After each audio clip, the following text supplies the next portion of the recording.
শ্রীমদ্ ভাগবত গীতাতে কোথাও লেখা নেই যারা মাছ মাংস পেঁয়াজ রসুন খায় তারা আমাকে পায় না।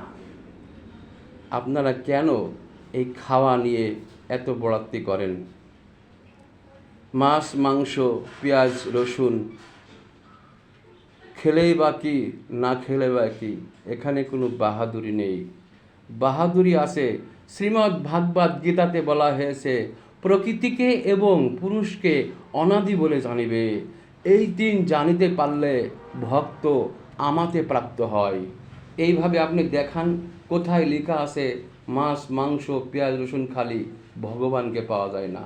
ভগবানের পরম ভক্ত হলে গীতা ফলো করেন। গীতায় কী কী লেখা আছে দেখেন।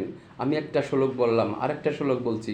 ভগবান শ্রীকৃষ্ণ অর্জুনকে বলেছেন, হে অর্জুন, শত্রু মিত্রে যার সমজ্ঞান সে আমার পরম ভক্ত। দেখেন এইভাবে যেগুলো পরম ভক্ত, পরম আমার ভক্ত আমাকে প্রাপ্ত হয়, সেগুলো বেছে বেছে আপনি মানেন। এই মাছ মাংস খাওয়া নিয়ে দুনিয়ায় এত আপনার বাহাদুরি কেন? এসব বাহাদুরি করার কোনো যুক্তি আসে না। একমাত্র মানুষের মধ্যে ভগবান থাকে। দেখেছেন ওই দুটো শ্লোক বললাম, এই শ্লোকের বললে বুঝবেন।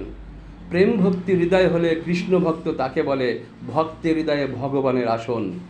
তাহলে এই ভক্তদেরকে ভালোবাসেন, নিজে ভালোবাসুন, অপরকে ভালোবাসতে দিন।